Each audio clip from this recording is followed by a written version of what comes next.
Good morning students.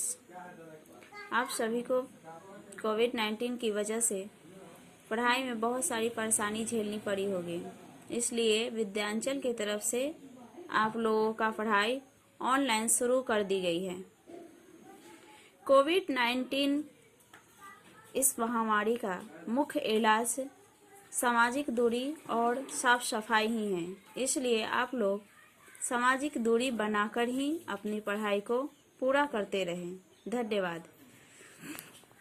अब हम अपने विषय वस्तु पर आते हैं। उम्मीद है आप लोग अपना बुक ले लिए होंगे। अगर नहीं लिए हैं तो विद्यालय में बुक उपलब्ध करा दी गई है। प्लीज़ आकर आप लोग अपना बुक खरीद लें। सब्जेक्ट हिंदी में आप लोगों का चैप्टर 1 शुरू हो रही है। चैप्टर 1 में आप लोगों को पढ़ना है कविता। कविता का नाम है जब सूरज जग जाता है। बुक से एक बार देख ले आप लोग। चैप्टर 1 है आपका ये, जब सूरज जग जाता है।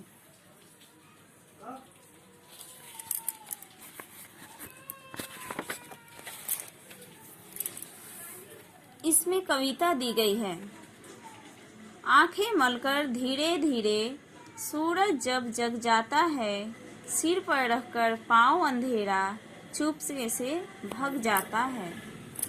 इसका अर्थ होता है जब सूरज धीरे धीरे उदय होता है तब अंधेरा सूरज के सर पर पाँव रखकर चुपके से भाग जाता है।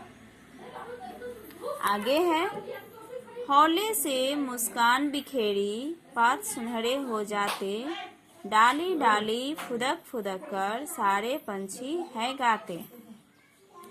इसका अर्थ होता है सूरज के प्रकाश से पत्ते सोने के रंग सा होकर धीरे धीरे अपनी मुस्कान बिखेर देते हैं।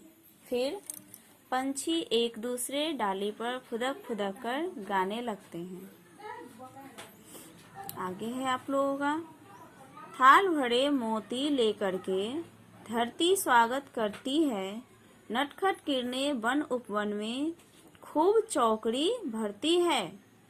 बच्चों, सूरज का प्रकाश जब धरती पर आती है तब धरती उसका स्वागत कैसे करती है? बड़ी सी थाली में मोती को लेकर के, क्योंकि धरती जो है वो बहुत बड़ा है और गोल है, इसलिए धरती को ही बड़ा सा थाली कहा गया है।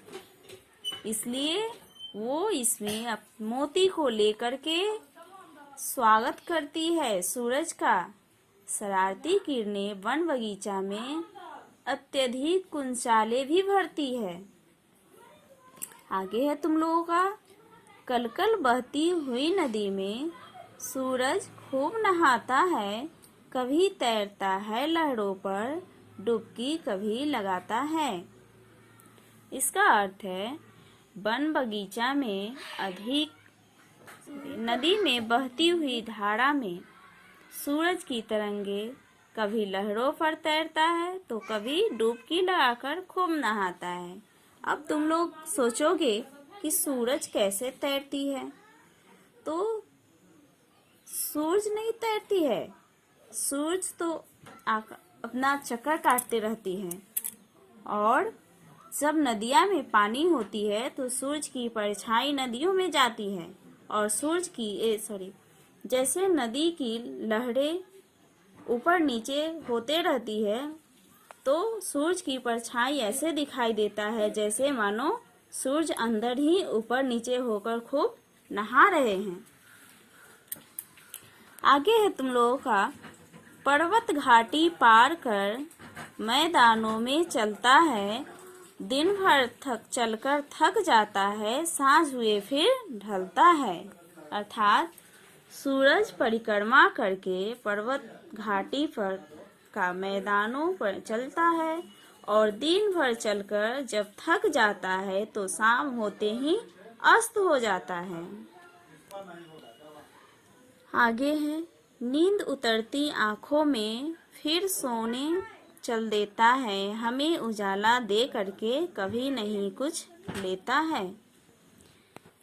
यानी कि जब आँखों में नींद उतरती है तो सूरज कहाँ चल देते हैं? सोने चल देते हैं, और वो हमें बहुत सी प्रकाशें देते हैं, लेकिन बदले में हमसे कुछ नहीं लेते।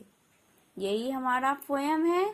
आप लोग इसे पढ़े और इस पोयम को देखकर पतली लाइन की कॉपी में लिखे और 8 लाइन 2 बार लिखकर याद करें। इससे जुड़ी हुई क्वेश्चन कल हम आपको देंगे, जिसका आंसर आप लोग लिखेंगे। धन्यवाद।